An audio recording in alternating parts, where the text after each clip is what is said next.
welcome to PMS, Philosophical Musing Sessions.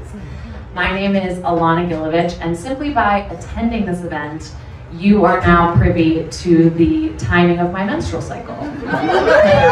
Whether you wanted that information or not, and I'm guessing not, but here we are. I think many women really love reveling in their follicular phase during the first half of a menstrual cycle.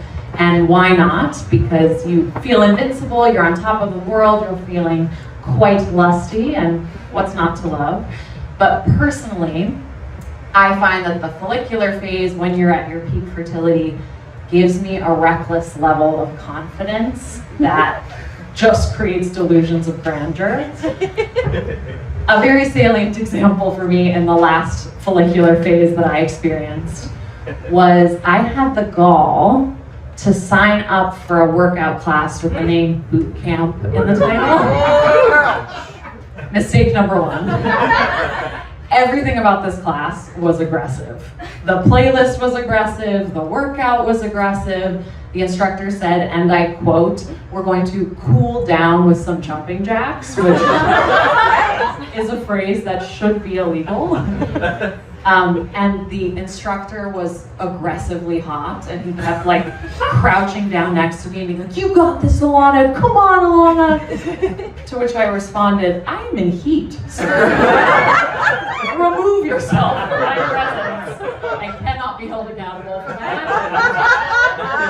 And it was sort of in that moment, in that class, when I was sort of half-heartedly miming the burpees that everyone around me seemed so keen to do, that I was like, the follicular phase is not where I shine. I'm just going to wait this out until the luteal phase, when I can retire to the seaside and convalesce like a frail Victorian child as nature intended. And truly, I believe that energy and joy and holding fast to that industriousness is so essential during these times. So I'm not meaning to denigrate the follicular phase and all of the ripe possibilities that it represents. However, I find that in my luteal phase, in those deep, melancholy, resounding bass notes in that tattered, heart-worn register that I was taught to dismiss as crazy for so long, those are the moments that recently I found myself asking these startlingly lucid and unadorned questions of the times we're in. Like, why are we doing this to one another? Is this really what we want? Is this how we want to show up for one another and to life?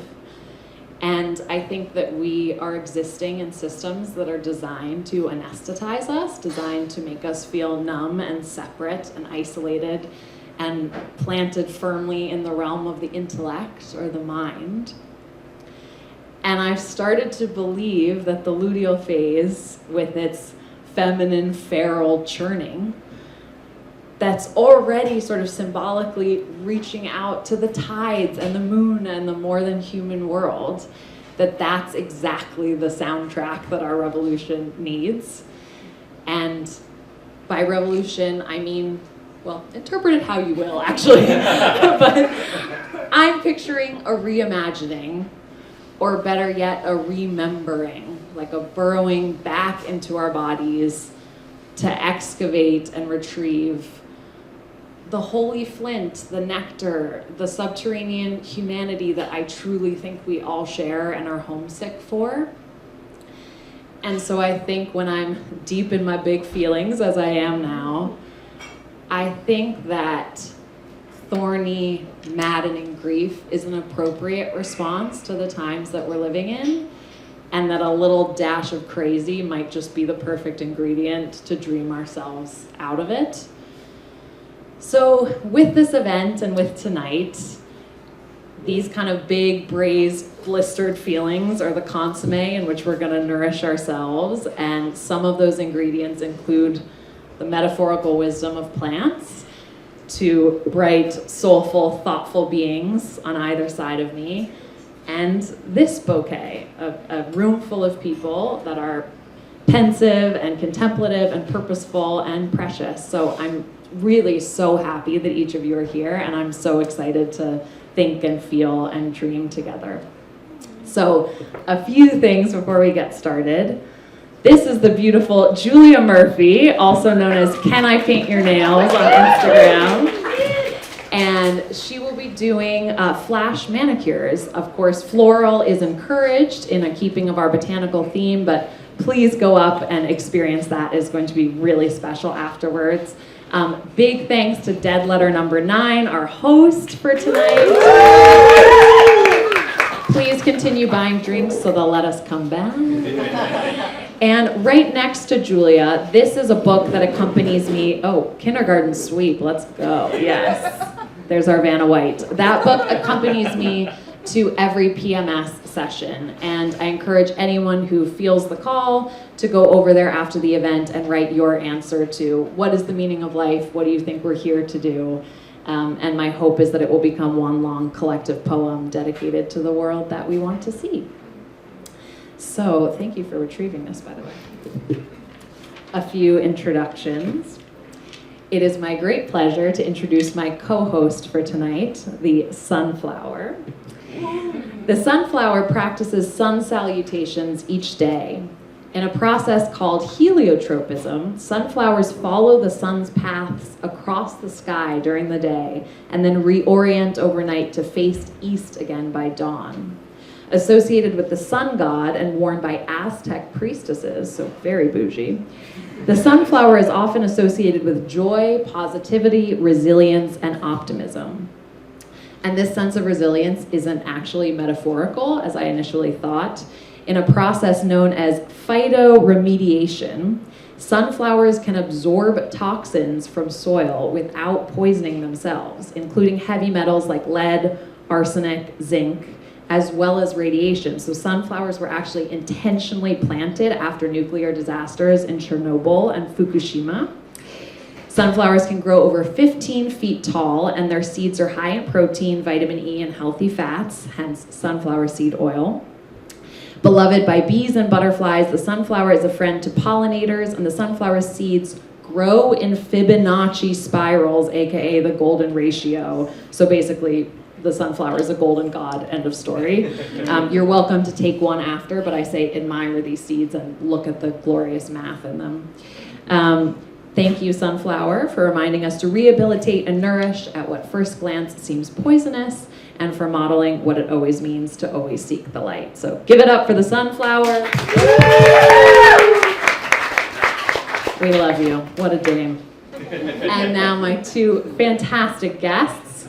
Thryn Saxon is originally from Miami and graduated with a BFA from Florida State University. Thryn has performed with Kate Weir Company, Punch Drunk Sleep No More, Helen Simoneau Dance, and is currently in her second season with Doug Verone and Dancers. That's actually not. Oh yeah. I'm so sorry. No, it's okay. She was in her second now season. On to other things. She's past all that. Hakuna Matata. Get with the program, people.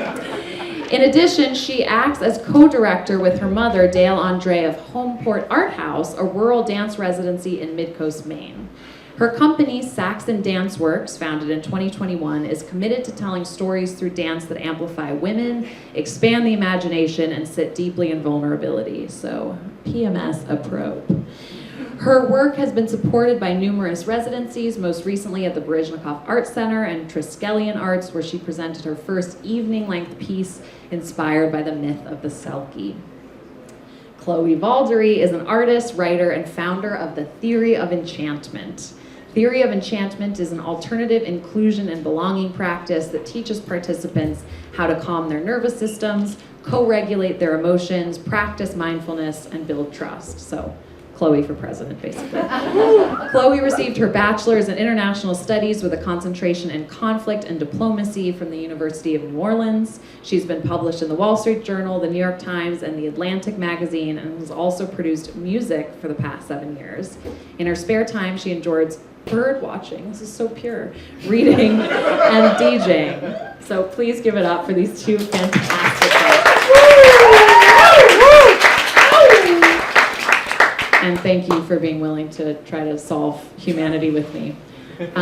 So Chloé, I feel like you have such an ongoing instinct for sacrament, and you have such a rapturous, like, holy relationship with life that's very contemplative and considered.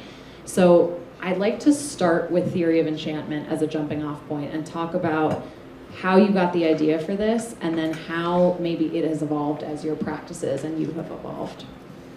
Wow, what a question. Hi, everyone. So I created Theory of Enchantment roughly 8 years ago, and it started out as a way to solve the Israeli-Palestinian conflict.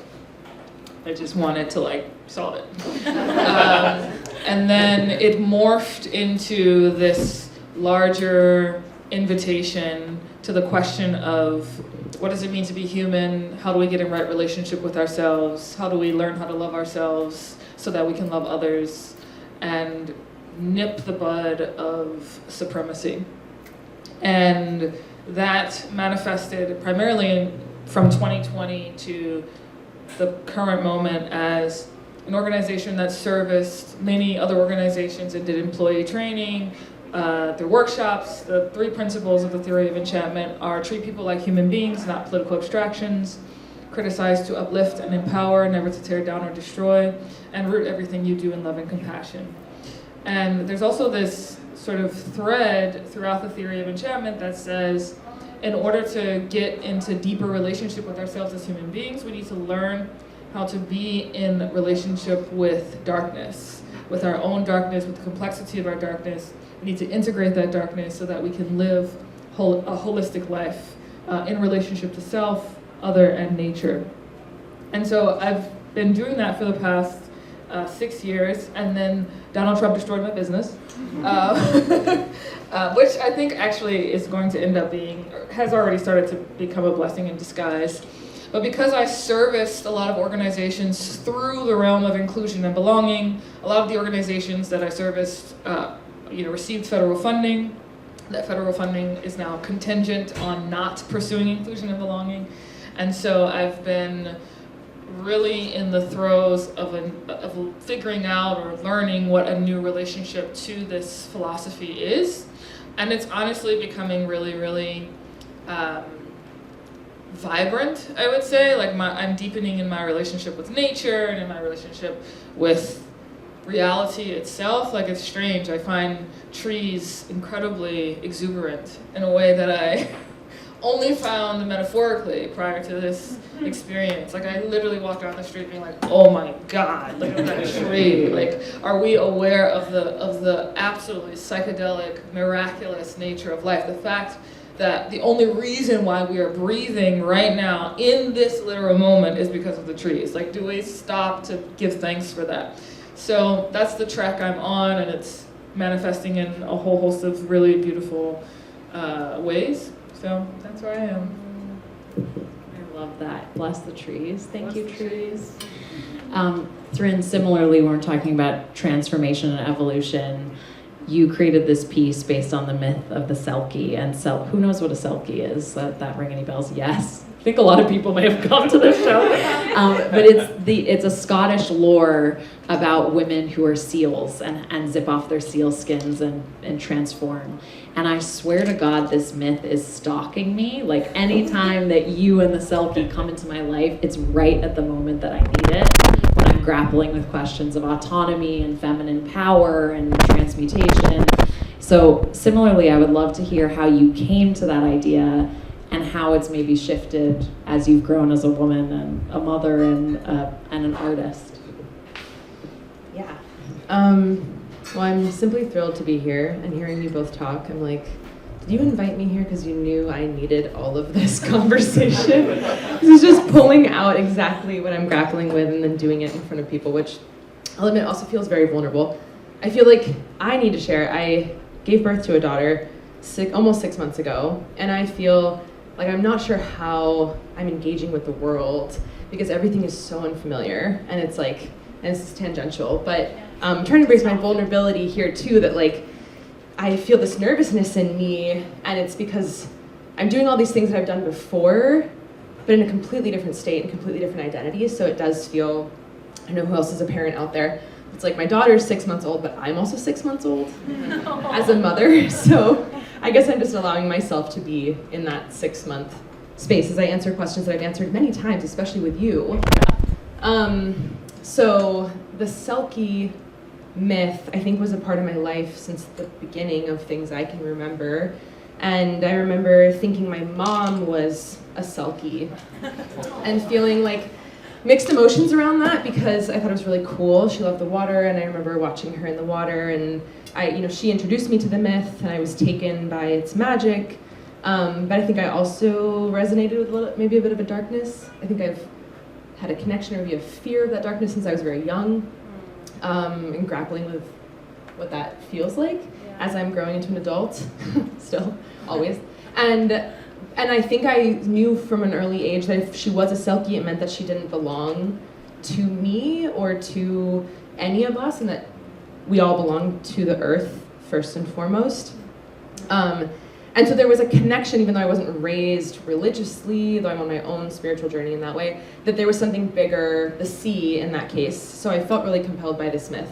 And then reading Clarissa Pinkole's Stees, Women Who Run with the Wolves, and investigating more the wild feminine, this calling back to our home, which is the wild, which is the more than human world, which is that we are this flock of humans, like the flock of geese and like the herd of elephants, and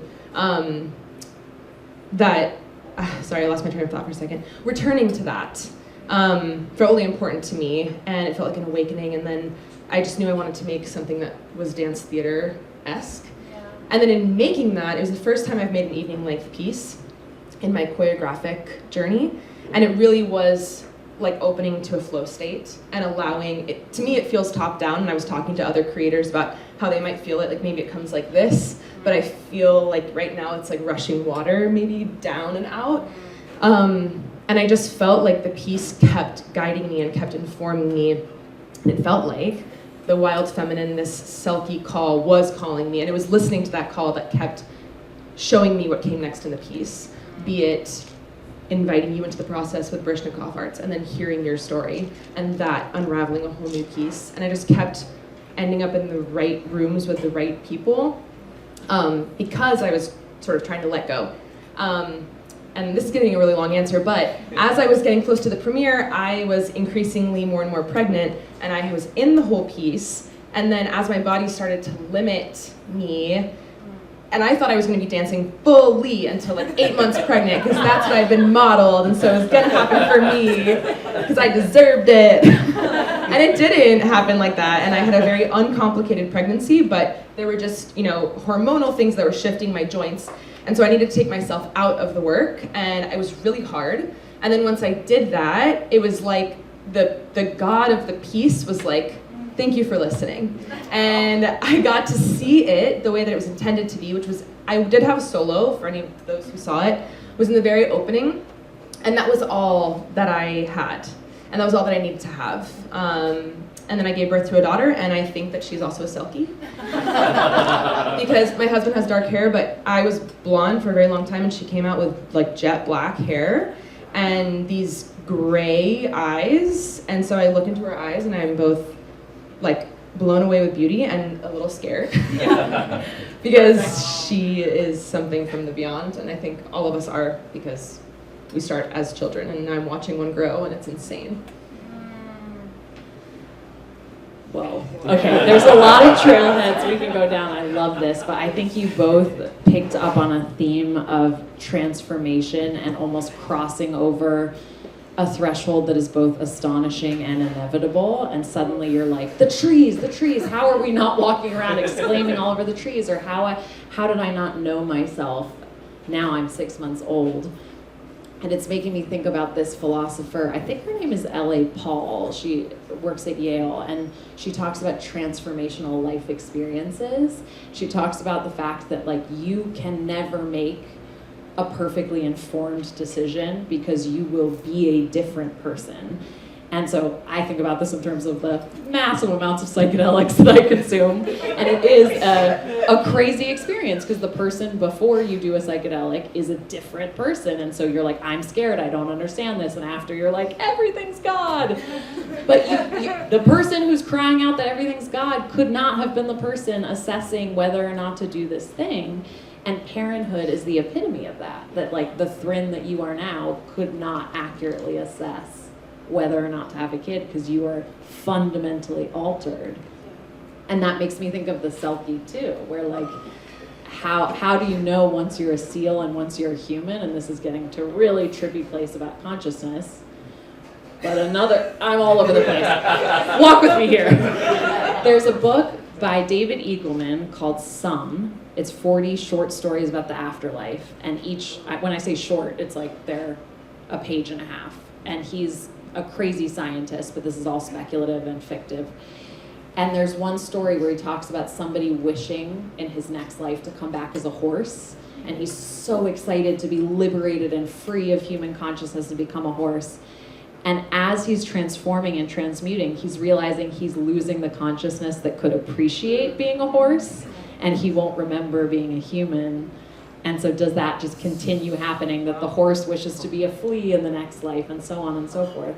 And that kind of makes me think about the selkie and the tree and all the things that we are and are becoming. How do we stand at the precipice of wherever we are in life and appreciate what's around us? What do you think?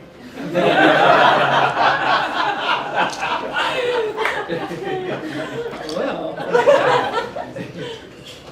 the conclusion that I've come to is that I need to spend my almost every waking hour just praising, just basking in the beauty of this life, this very precious, fleeting life that we all have, and really doing so sincerely. And I recently gave a talk in North Dakota last week, and one of the things I spoke about was the fact that it's so easy for us to forget that everything is from the earth, that everything comes from the earth, that all of the bounty that we get to experience, that we are, in fact, of the earth. The word human comes from the Latin humus, meaning living soil. We are literally living soil. And I talked about how it's so easy to forget this, especially with cell phones, social media, and social devices. And I did this thing where I was like, yes, but even if you take out your cell phone and you really think about it, even this contraption is made of computer chips that are made of silicon, that comes from sand, that comes from sand crystals that conduct energy. So anytime you've ever made fun of a hippie for being super into sand crystals, when you find yourself scrolling on Instagram for hours, that's you. You're just not aware of it. But that is literally you. And that is what we are. So just, I have my own daily rituals that I do to arrive at this place of beauty and wonder and gratitude. And I find, for me personally, I have to engage in these rituals every day so I don't forget, so I do remember, so I enact the beautiful, precious life that we all are so lucky to have and experience. When you talk about the praising and getting into the mindset of praising, are these daily rituals really setting the table so that praise can occur? Or is the praising more like you're catching a wave of euphoria and the moment has to be right? Is it more about showing up to the mat, or is it I'm improvisationally? So I think it started out as improv, and now it's becoming setting the table to realize what actually is already here. Yeah. So it informs me. I don't create it, it's already here. It's just I have to do the rituals in order to notice what is already here. So I chant every morning. It's the first thing I do when I get up. It's a 30-minute chant that I do to welcome the morning, to bless the morning. And, over time, that along with other rituals I've experimented with have really given me this capacity to see what is. And our attention, how we cultivate our attention and how we direct our attention changes everything and changes how we experience life. It started out as improv, and it's becoming set the table in order to see what is already here. In order to see that the table is made of cedar wood that we get to, what? So. I love that. How does praising interpret that as broadly as you want show up in your life? Well, I have started also kind of a prayer practice for myself. but I wanted to go back briefly to when you said something, it sparked an idea, and then I was inspired by you, that showing up to that consciousness, to me right now has felt like flowing with my fear, which I am realizing I've had a lot of, continue to have a lot of, but the shift, and especially doing it for my daughter now, is rather than feeling the fear and retreating, which also, we were talking briefly about individualism, and you said, so I have to misquote you because it's that when you're individual, you feel that you're responsible for everything or something like this. And I'm realizing that part of that fear was keeping me moving away from fear was keeping me individual. And then flowing with my fear and going towards it, even this conversation honestly elicits things that are like back here that I'm like, oh, no, don't want to touch that. And it's like, no, you are going to, but you're going to do it in your humanness, knowing that you are all of these people and that we're all linked in this way, and you're not in that individual headspace. So you don't have to solve that fear for anybody here or even for yourself right now, because you can just be with community. And so that has been leading my prayer practice, is stepping into the fear and sitting with that, and speaking aloud and kind of forming my own version of this, because I don't know what my praise or my prayer looks like yet. I think I have a lot of feelings about it and a lot of thoughts about it, but coming into an active, physically embodied practice of it feels like a different attunement. And the one that requires a lot of vulnerability from me, because then I have to admit I'm not an expert on prayer. In fact, I know nothing about it. And that's been also really awesome. Do you subscribe to the name it to tame it principle? Like, as soon as you say you're afraid, does it feel like it subsides? Or do you feel like suddenly you're here and you're in the ring with the fear, but it's still present? I think for me, because I'm realizing this too, and sitting on a stool, I was like, so weird. Well, I just started to check in on my needs physically, what I needed, not being afraid of like, well, the right thing to do is to sit here with my hands on my back, or my hands on my knees, and sit, with a nice spine. I'm a dancer. They expect me to have good posture. That's what we got. Give the public what they want. My pants don't fit because I'm still very much postpartum, and I was like, actually, I think right now this is what's feeling grounded to me, and I want to be small and slouchy, and very chic. You just Slouchy gave me is very permission chic. to like. Yeah. Okay. Cool. And I feel like slouching. Go for it. Slouch with me. I think I move with the fear in an embodied state. So the name it to tame it, I think I've tried that for a while. Sometimes it works, but my practice is getting out of my fucking head and back into my body, which is where I come from, which is my practice that I have inherited from my mother, who's also a dancer.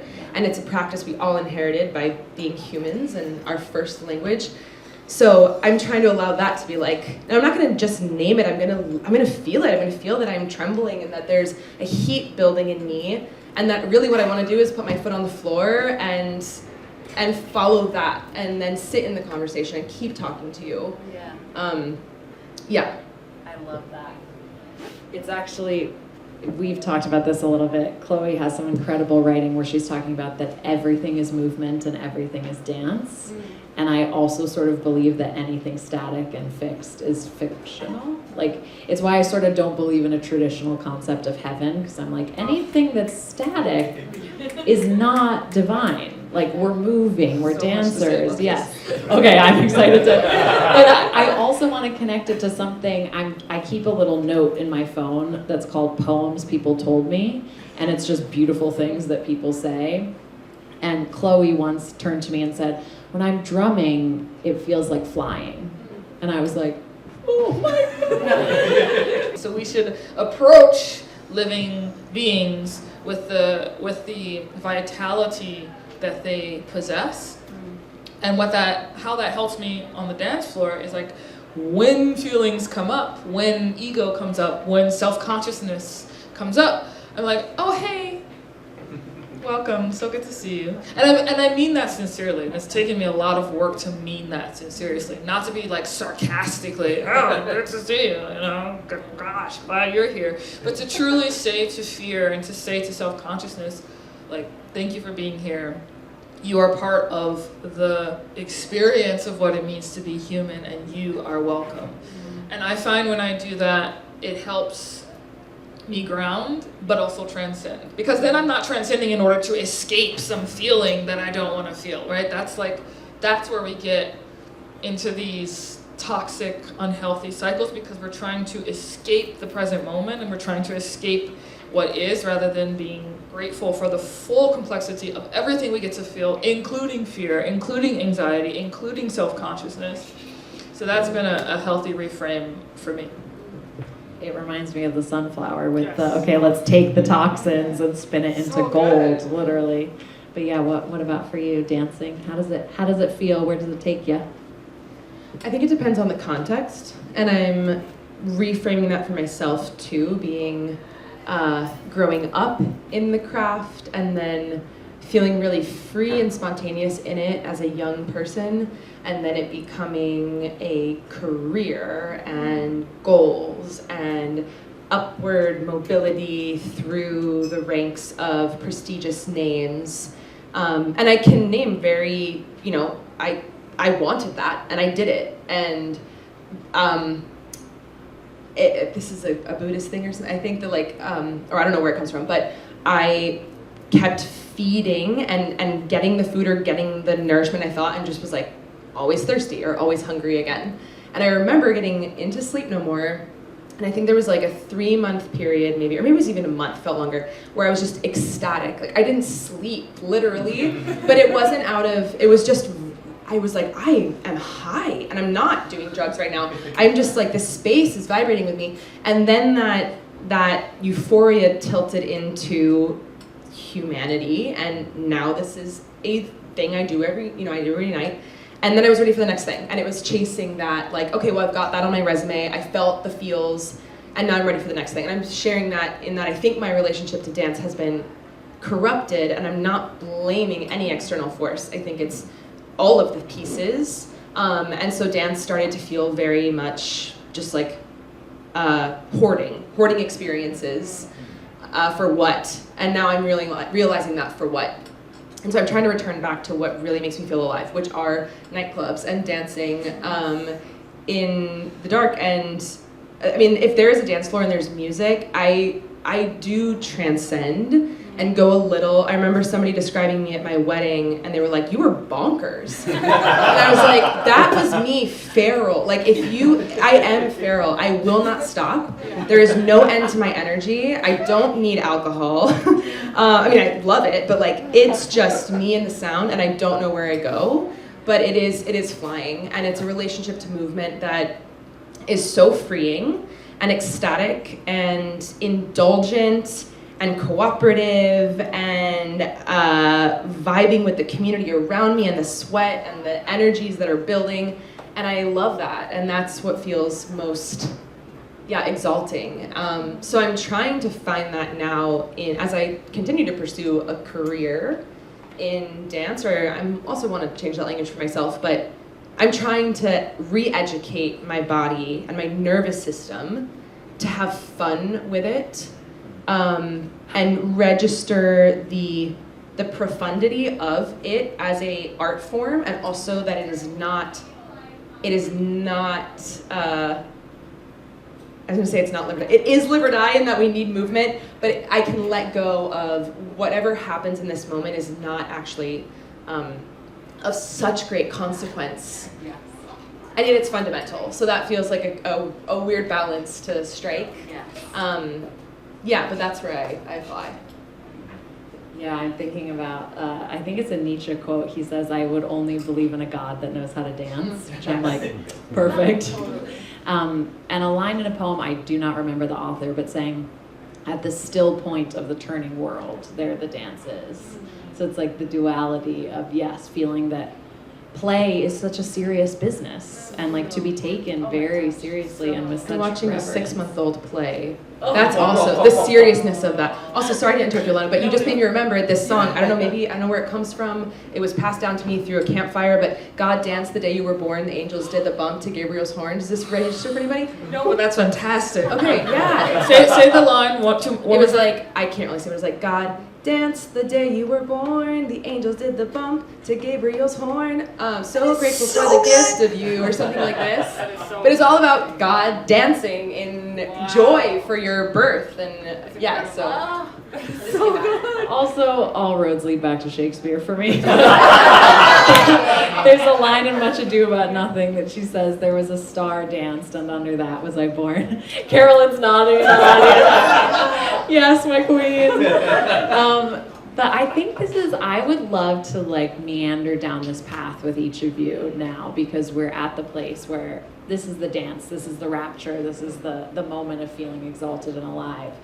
So for each of you, what is that place? Like, where are the places in your life, besides the dance floor, where you found the most meaning? What do you think the point of all of this is? So I was listening to the Left by Beyoncé today, and I heard it for the first. I just came. Anytime someone says Beyonce, I'm like, moment of silence. All respect, all honor, all I'm not even in my follicular phase.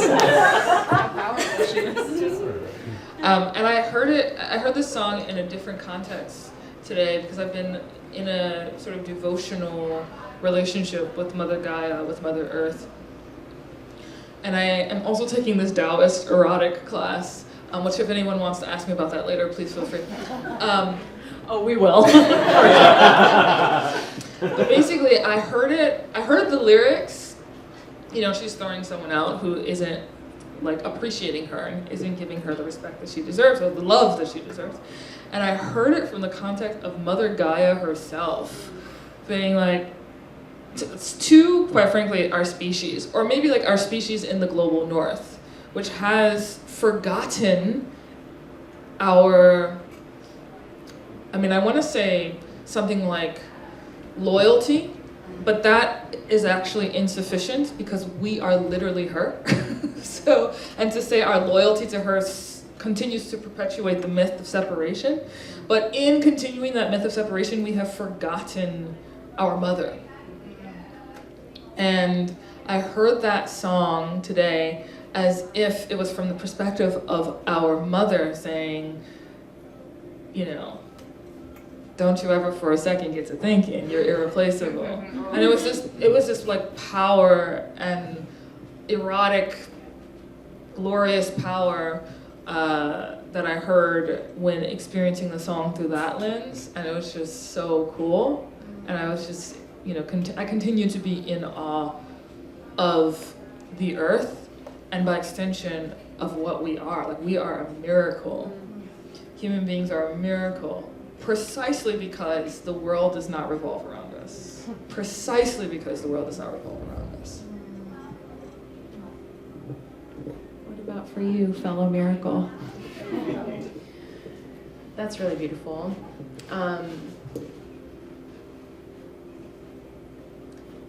To what you just said, Chloe, I felt everything is coming back to my motherhood journey right now because it's so raw and fresh. Mother. Yeah, it made me emotional thinking about losing a connection to her, because that's just a very deep wound and one that we're trying to heal back. But I was so afraid when I got pregnant of losing relevance and losing that I'd be forgotten in the order that I had established as what was most important, which, as I just prefaced, was career, and would I still be top of mind for all those hot people that I wanted to be needed by. And having a child felt like, oh my gosh, this huge risk of losing that ground. And I have faded to the background in some regards, not as a blanket statement, and it has been such a gift. Such a gift. The miracle of not being the center of attention was a complete surprise. And I remember being at the dinner table, I'm also an only child, so extra center of attention. lot of things.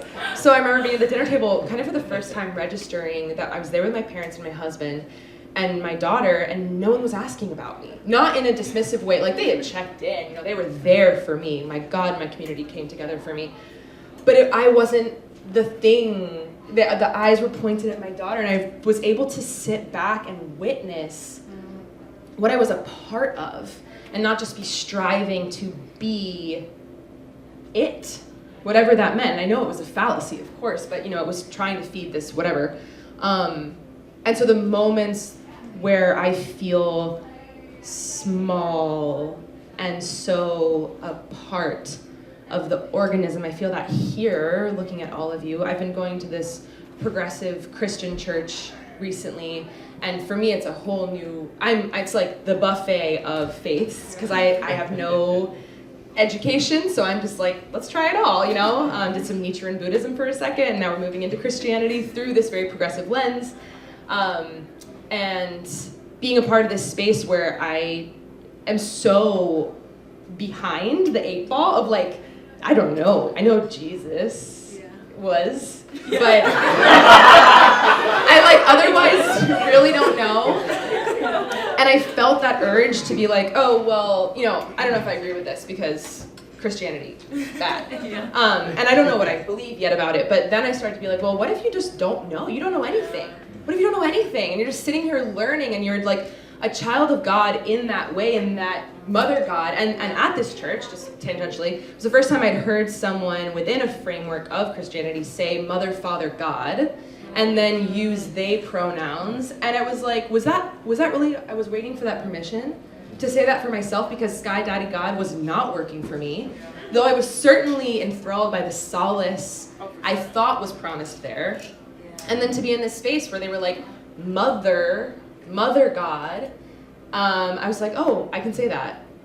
And I can be of that God space and not know really much at all. And it's awesome. Oh, I'm thinking about this little Helio worshiper and this idea of we thought we were the center of the universe, right. And then figuring out, no, this would have been an indicator if we'd been paying attention to the earth more. Oh, it's following the sun. And I love that idea of like the ego subordinated enough to get quiet enough to recognize the context in which we reside. And I'm looking out on the sea of faces of people that have inspired me so much in the way that they talk about immersive and site-specific work. And I spent so many cherished moments talking to each of you in round tables and salons.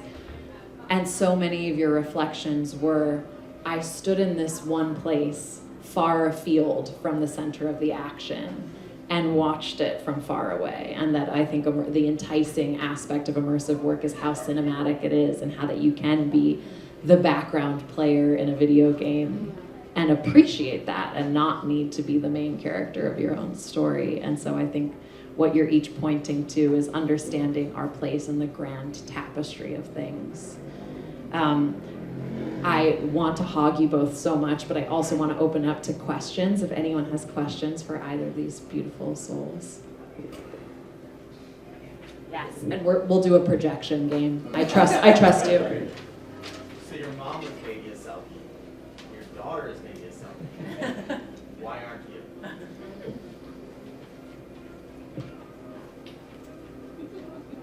That's a great question. And I think it has to do with this combination of as I'm thinking about this for the first time. The individualism creating this bouncing back and forth between being the center of the world and being completely separate from it. And in that, the belonging right with the current. I'm still trying to figure that out. Yeah. I have one for both of you. You both talk about your connection to the earth, your connection to your body. Can you think of moments in your life where you felt disconnected, and how did you nurture yourselves back to those connections?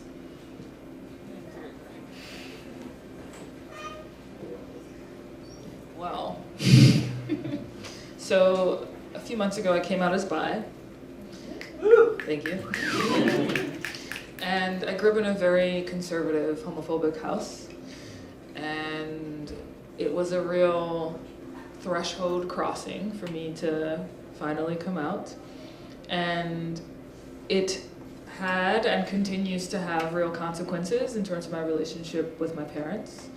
And at the same time, the moment that I actually did the thing, I felt this unlocking in my physical body that I hadn't felt before, because it was this, if I was like tamping down on this truth, and that was stopping energy from moving and being able to speak my truth, release from my throat chakra that truth.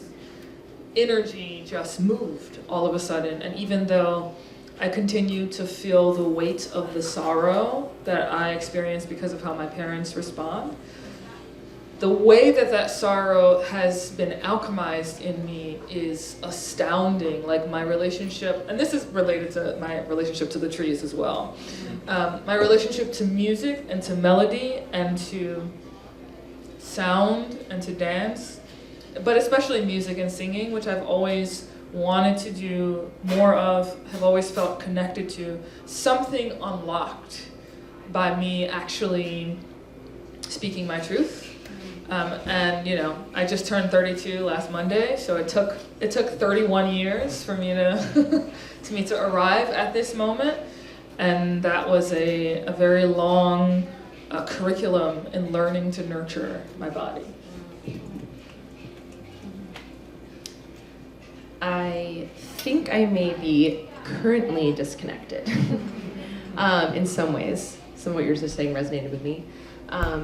Definition, like the lines, the edge, the popping muscle, like that's also what my industry applauds often. And you know, when you get attention for a certain thing, you start to feel like that is a currency and something that where love is drawn to, start to believe it in a certain way.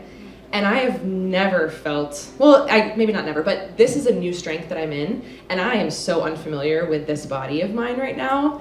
You might be like, I was gonna say I have curves, when you're like, you have curves? I still feel very angular, but I have curves that I have not seen before, and it's really amazing to walk in this new body and redefine strength. Yeah, I'll just leave it at that, because I think the strength piece is the one that's really resonant with me right now. Yeah, I think I'm really interested in I know we're all interested in myth and invested in the myth of poetic. There's something about the quest and the questing. And I think when I feel too attached to an answer, I become suspicious of it. And when I am listening,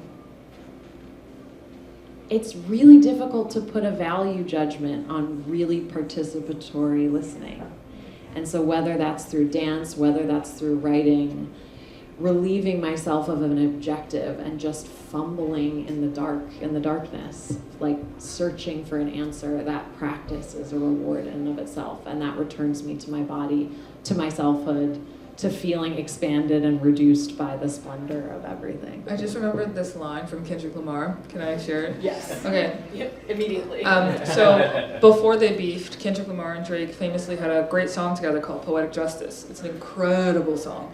And one of the lines in this song is, if I told you that a flower bloomed in a dark room, would you trust it? And so that fumbling through the darkness is just, when you said that, I was like, oh my God, Kendrick. So I just wanted to share. Yeah. We have time for maybe one more question. Darkness is a theme that's come up. I'm wondering how each of you, all three of you, approaches darkness and how maybe you befriend it in your own lives in whatever capacity that resonates for you.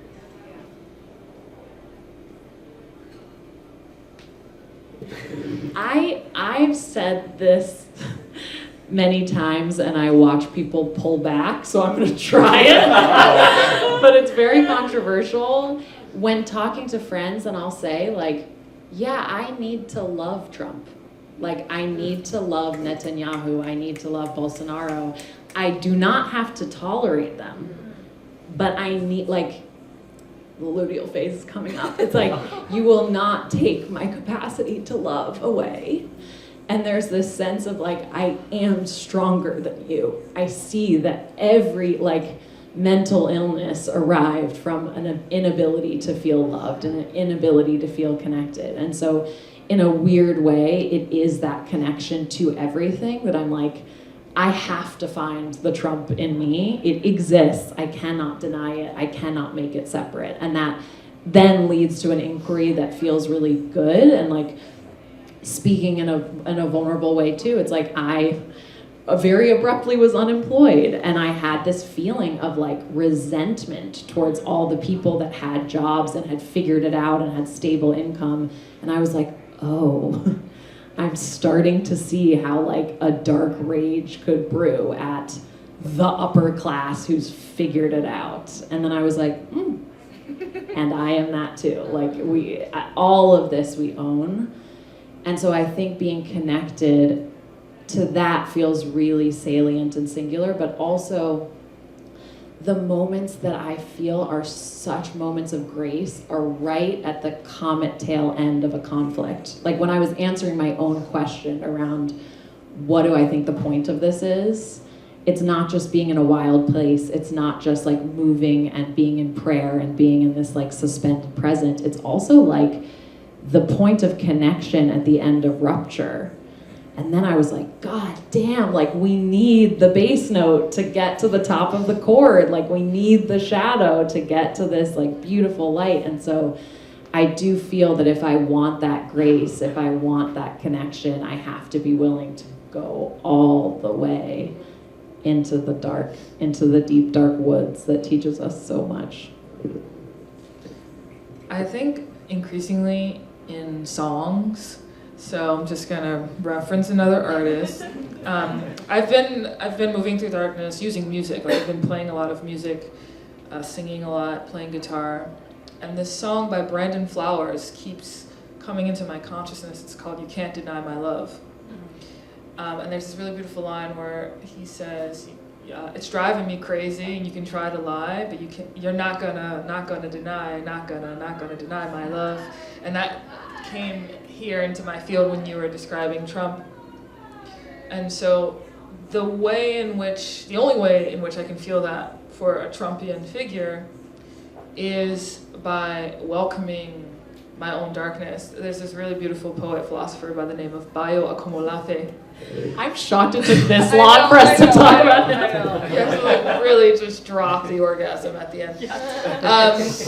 So all of you should write this man's name down. Bayo, B-A-Y-O, Akomolafe, A-K-O, M-O-L-A-F-E. Really beautiful Nigerian poet, philosopher, king. Who speaks about the importance of welcoming our monsters. And he says, when you greet the monster, or when the monster greets you, lay alms at its feet. This is very different, it's very distinct from sort of hero's journey script that we have of destroy the monster, vanquish the monster, conquer the monster. It's like, no, the monster has something to teach you. The monster has wisdom of their own, and learn to lay alms at the monster's feet. And so whenever fear erupts in me, or rage, I wrote a piece about Kali, right? Kali in the Indian cosmological system is this goddess of rage, and she has incredible wisdom to teach us in her all-consuming rage. So I wrote about this and the feeling of rage after my business was destroyed by the Trump administration. And it was this moment where I felt like the blue flame of rage. I had never felt this before. It was sort of like I was present in the rage. I felt it, it was all-consuming, and simultaneously I was present. And writing is another like artistic outlet I find helpful to be with darkness. If you can be with darkness and really greet her and bless her for the wisdom that she provides, she will transform, because that is what energy is constantly doing. That's the I don't know, basic facet of life. Energy is just constantly changing, and this is dance. I had two thoughts. One, this really trippy thing started happening after I had my daughter, which is that I was seeing her in everyone. And yeah, sometimes it was wonderful, and other times it was really a lot to feel. In fact, I saw this little dead mouse, and it was very sad. And the way that it was laid was exactly how my daughter was laying when she was sleeping in a nap. This was this constant reflection of that she is in all of us, and that when I questioned the darkness or come to it, that we were all children. We are still, that piece is still with us, but when I look at her and then I look at everybody else out there, this is oh my God, you were 2 weeks old, and you were 2 weeks old, and you were 2 weeks old, and we were all under the care of some format of family or guardian, and all of us were shaped so instrumentally in those moments, because I see how porous she is, and the depth of that responsibility, and then recognizing, of course, we become adults, we make choices, we decide what to read, who to listen to, who to be in community with, and that is our choice and our agency. But we still were all children, and so I try to find that love through that visual. And I've also been challenging myself as I realize I am a storyteller, but that stories have a place and a time, and then I also find myself making up stories about things and people and events very quickly. And I've been trying to challenge my stories about that darkness, and that the stories are just my small, very small lens informed by my own biases, my own fears, my own experience in the world. So when the stories come up about the darkness, I try to just look at the facts. Even if the facts are, it's so much bigger than me, then that alone is a way to pause. I love how this is that her childhood is a new lens with which to view the world. And my dear friend Sarah is sitting here, and she and I watched the movie Frozen together, a holy experience. And at the end, she turned to me and she was like, "Can you imagine for her kids that they get to watch this movie and say, 'That's my mom'?" And it was such a poignant comment, and I was like, I am not ready to be a mom. Because that had never occurred to me. I was like, I was just envisioning myself as the princess. But it's such a beautiful thing to look at life through this lens of childhood and possibility.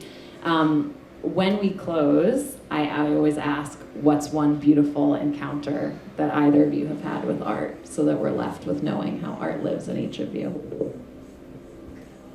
I knew that you were going to ask this question, but I didn't prepare. I don't know. I think the Beyoncé story is my response to that. Just experiencing that song in a new light was really awakening for me. It was in a really ecstatic, grateful, humbling way. And in general, I'm increasingly hearing romantic songs, or songs that are focused on romance in this simultaneously deification relationship with the goddess, with the mother goddess sort of way, and that's been really cool and vibey to experience. I love that. As you were saying that, I was like, come up with a less self-centered answer. And I was like, nope, we're just gonna go with what came out first. And maybe it's because I'm talking to you, and so through our relationship and connection to Sleep No More, that just immediately came up, and I think I've told Ilana this story, but I was at the center of this interaction because I was performing, but the takeaway was in this immersive show where I was acting and embodying this character, and these audience members were around me in this called bath scene. It was a very vulnerable moment. I was half nude, covered in fake blood, water dripping, and the embodiment of my character was to be slumped, that's what I would do, is channeling Baldwin, slumped forward and at the bottom of her story, at the bottom of her energy, really depleted. And I guess I was doing a good job of acting this because in my beat, I had decided I would kind of slump forward and catch myself before moving on to grab my water. And as I continued to slump forward, I fell the way I would and expecting to put my hand on the ground. But I didn't touch the ground because 3 audience members came and grabbed me and scooped me up off the floor, but didn't lift me or anything, just held me there. And it wasn't invasive, which an immersive theater touch could, from a stranger, could be very invasive. But I connected to the humanity of these strangers in that moment where I went, you had a primal gut, your gut was good, and I think our gut is good. I do believe that. And in that moment, they were there instinctively to help someone who they believed wholeheartedly was about to fall because they were broken or they needed help, whatever that story was. And I was blown away, and I just remember feeling this moment of transcendence where I was like, well, now what do I do with this care you've just bestowed on me, because this was really profound. And for me, it was just loop 3 on Friday. Which is ratchet, as we all know. But you took me somewhere else because you caught me. And that will always, I was changed by that moment. That will always stick with me. Yeah.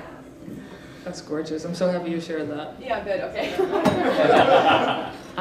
For those who feel willing, just to close out, if you feel called to close your eyes, and just taking some breaths together, and on the inhale, soaking up all the beautiful things from the trees and the sunflowers and the little babies and the little babies within all of us, and breathing out, sending out all that love to anybody who needs it in this broken, brittle world that is still elastic enough to contain all of our hope.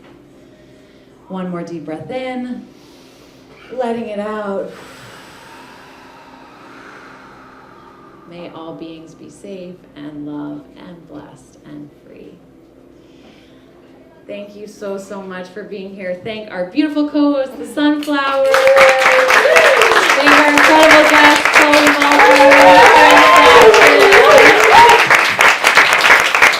Remember to sign our book with your own beautiful story. Come get your nails painted by the incredible Julia Murphy, and very soon out there we will have Sophia Urista playing. She was my icon. This is how I figured out I was bisexual, is seeing her on stage and being like, I am extremely gay. She is going to be singing, and I just found out before this that she has a PMS themed playlist set. So she is going, yeah, she's right there. I'm taking requests. She's taking requests. So I got crafty and I put with the paper all of you. Nice.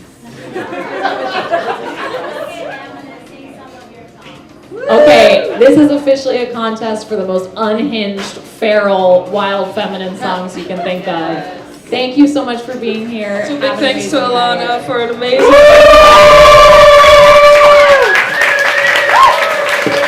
And whoever wants, please take a sunflower on your way out.